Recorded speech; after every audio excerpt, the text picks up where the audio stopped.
দেখতে পারছেন আমি কিন্তু একটি পেজের মনিটাইজেশন অপশনে রয়েছে। এখানে দেখতে পারছেন একটি আপডেট এসেছে। তো এই আপডেট নিয়ে কিন্তু আজকের এই ভিডিওতে আলোচনা করব।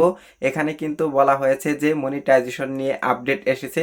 তো সেটাই নিয়ে কিন্তু বিস্তারিত আলোচনা করব। তো ভিডিওটি প্রথম থেকে শেষ পর্যন্ত দেখুন, তাহলে কিন্তু আপনি পুরো বিষয়টা বুঝতে পারবেন। তো বেশি কথা বলবো না, চলে যাই মূল ভিডিওতে। তো চলে যাব এখন আমরা মোবাইল স্ক্রিনে। তো আমরা চলে এসেছি মোবাইল স্ক্রিনে। দেখতে পারছেন এখানে লেখা রয়েছে review story monetisation update, resharing existing post on stories is not eligible for earning, learn how to make the most of this sense. তো এর থেকে আমরা কি বুঝতে পারি? এর থেকে আমরা এটাই বুঝতে পারি, আপনি যদি আগে পোস্ট করা কোনো কিছু আবার স্টোরিতে শেয়ার করেন, তবে সেটা মনিটাইজেশনের জন্য যোগ্য হবে না। মানে হচ্ছে আপনি একটি স্টোরি আগে দিয়েছেন, সেটা যদি আবার পরবর্তীতে আবার দেন, বা যেটা আপনি ব্যবহার করেছেন বা স্টোরি দিয়েছেন বা পোস্ট করেছেন, সেটা যদি আবার আপনি পুনরায় পোস্ট করেন, তাহলে কিন্তু সেখান থেকে আপনি ইনকাম পাবেন না।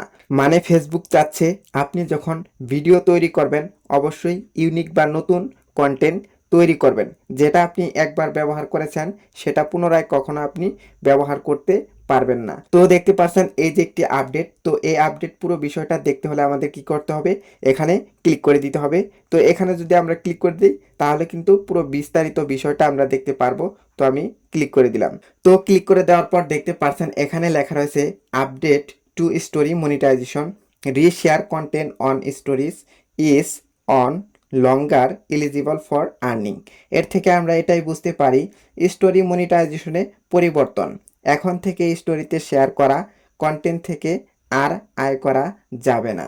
মানে হচ্ছে আপনি আগে একটি পোস্ট করেছেন, সেই পোস্টটাই আবার পুনরায় আপনি করেছেন, সেখান থেকে কিন্তু আপনি ইনকাম করতে পারবেন না। ফেসবুক কিন্তু ইনকাম দেবে না, তারা কিন্তু ধরে ফেলবে যে এই পোস্টটা আগে করা হয়েছিল।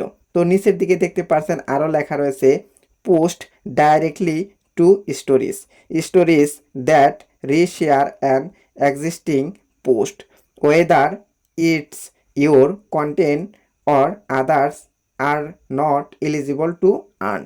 এর থেকে আমরা কি বুঝতে পারি? এর থেকে আমরা এটাই বুঝতে পারি, যেসব স্টোরিতে আগের কোনো পোস্ট শেয়ার করা হয় নিজের বা অন্যের, সেগুলো থেকে আর আয় করা হবে না। মানে হচ্ছে সেই কথাটাই আবার তুলে ধরছে, সরাসরি নতুন স্টোরিতে পোস্ট করতে হবে বা সরাসরি নতুন স্টোরি পোস্ট করতে হবে।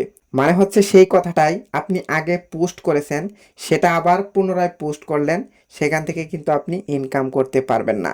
আর অন্য কারো কন্টেন্ট নিয়ে যদি আপলোড করেন, তাহলে তো আপনি যদি ইনকাম করেনও, পরবর্তীতে আপনি কিন্তু ফেসবুকে টিকে থাকতে পারবেন না। এটাই কিন্তু ফেসবুক বলতেছে। তো নিচের দিকে আরও চলে যাই।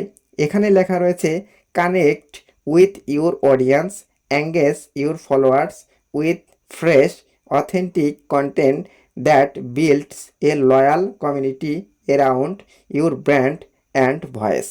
এর থেকে আমরা কি বুঝতে পারি? এর থেকে আমরা এটাই বুঝতে পারি, আপনার ফলোয়ারদের সাথে যুক্ত থাকুন নতুন এবং আসল কন্টেন্টের মাধ্যমে, যাতে আপনার ব্র্যান্ডকে ঘিরে একটি শক্ত কমিউনিটি তৈরি হয়। মানে হচ্ছে আপনি যদি নিজে কন্টেন্ট তৈরি করেন, তাহলে কিন্তু আপনার ফলোয়ারদের সাথে একটি বোঝাপড়া তৈরি হবে, পরিচিতি তৈরি হবে।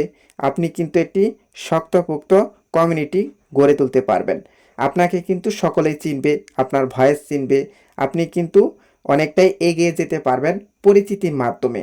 তো নিচের দিকে আরও দেখতে পারছেন এখানে লেখা রয়েছে grow your impact, help grow your reach and influence by consistently sharing genuine high quality stories.